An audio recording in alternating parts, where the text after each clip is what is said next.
What's up, preppers and survivalists? Welcome back to the channel. Lately it feels like Mother Earth is getting a little restless, wouldn't you say? We're seeing more earthquakes, and whispers of volcanic activity are getting louder, and if you're like me, that gets the preparedness gears turning.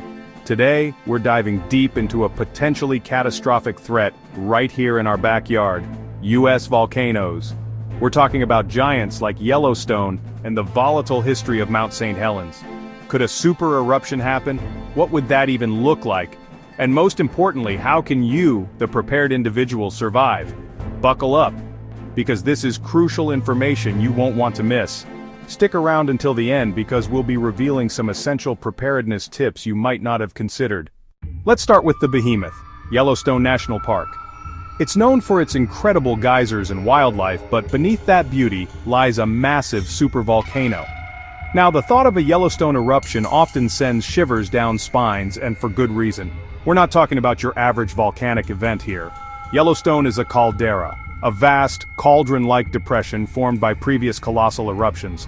Scientists monitor it constantly, looking for signs of unrest. So, what could trigger another super eruption? Well, it's complex. It could involve a significant influx of magma into the shallow reservoir, leading to immense pressure buildup. Or, it could be triggered by a large earthquake that fractures the rock above the magma chamber.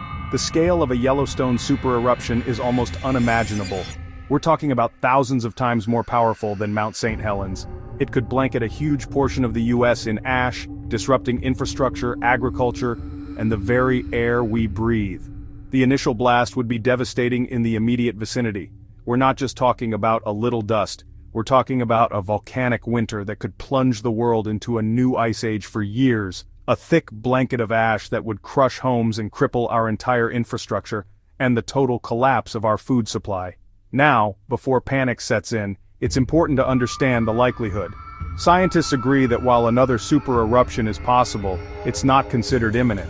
However, as preppers, we don't rely on imminent, we prepare for possibilities. The potential consequences are just too severe to ignore.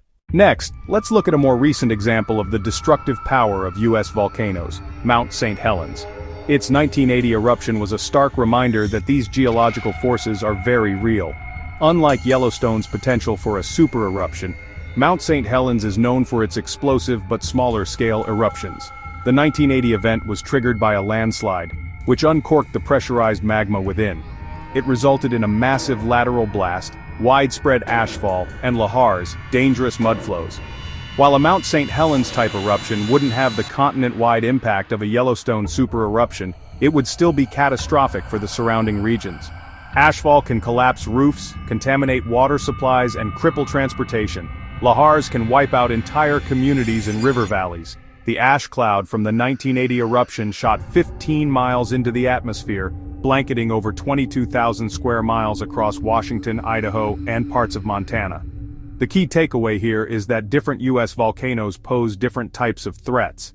Some have the potential for massive, caldera-forming eruptions, while others are more prone to explosive events and localized hazards. As preppers, understanding these distinctions is crucial for tailored preparedness. So, we've talked about the what and the where, but what about the why?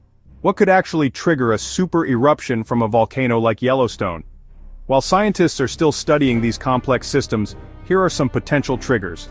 Magma intrusion. A significant surge of new magma deep beneath the surface could increase pressure in the existing magma chamber, eventually leading to failure and eruption. Tectonic activity. Large earthquakes in the region could fracture the rock surrounding the magma chamber, providing a pathway for the pressurized magma to escape. Gas buildup. Magma contains dissolved gases. If these gases can't escape gradually, pressure can build to explosive levels. It's important to remember that these are complex processes, and predicting the exact timing of a large eruption is currently impossible. However, increased seismic activity, changes in ground deformation, and alterations in gas emissions are all potential warning signs that scientists monitor closely. As prepared individuals, staying informed about these indicators is part of our responsibility. Alright, let's get to the crucial part. How do we prepare to survive a major volcanic event? Whether it's a super eruption or a significant explosive eruption, the core principles of preparedness remain the same, but with some specific considerations. 1. Situational awareness is key. stay informed about the volcanic activity in your region. The USGS Volcano Hazards Program is your go-to resource for monitoring and alerts. Know the potential hazards in your area, whether it's ashfall, pyroclastic flows, or lahars. Understand evacuation routes if you live in a high-risk zone. 2. Build your bug-out bag and home emergency kit. These are essential for any disaster scenario, but for volcanic events, focus on respiratory protection. Include high-quality N95 or P100 respirators and eye protection to deal with ash. Ash is abrasive and can damage your lungs and eyes. Also, consider including a full-body covering to protect your skin. 3. Water and food security. Ashfall can contaminate water sources. Have a plan for securing potable water, whether it's stored water, filtration systems, or knowing how to find safe sources. Stockpile non-perishable food that can last for an extended period. Consider the potential for long-term disruptions to agriculture and supply chains. 4. Shelter and air filtration. Ash can infiltrate buildings. Have a plan for creating a sealed room in your home with plastic sheeting and duct tape. Consider investing in a HEPA air purifier if you live in a volcanically active region. 5. Communication and information. Have a battery-powered or hand-crank NOAA weather radio to stay informed if the power goes out. Consider alternative communication methods like ham radio if you're knowledgeable in that area. 6. Transportation and evacuation planning. If you live in a high-risk zone for pyroclastic flows or lahars, know your evacuation routes and have a plan for transportation. Keep your vehicle in good working order and have extra fuel on hand. 7. Community preparedness. Connect with your neighbors and form mutual aid groups. In a large-scale disaster, community support can be invaluable. Share knowledge and resources. Let's not forget the long-term consequences of a major volcanic eruption. Ashfall can disrupt agriculture for years, leading to food shortages. Infrastructure could be severely damaged. The climate could even be affected. Your preparedness needs to consider these long-term challenges. This means having skills for self-sufficiency, like gardening, basic medical care, and repair skills. Remember, being a prepper isn't about living in fear, it's about being prepared and resilient in the face of potential threats. Understanding the risks posed by US volcanoes like Yellowstone and Mount St. Helens is a crucial part of that preparedness. So there you have it. A look at the potential threats of US volcanoes and how you can prepare.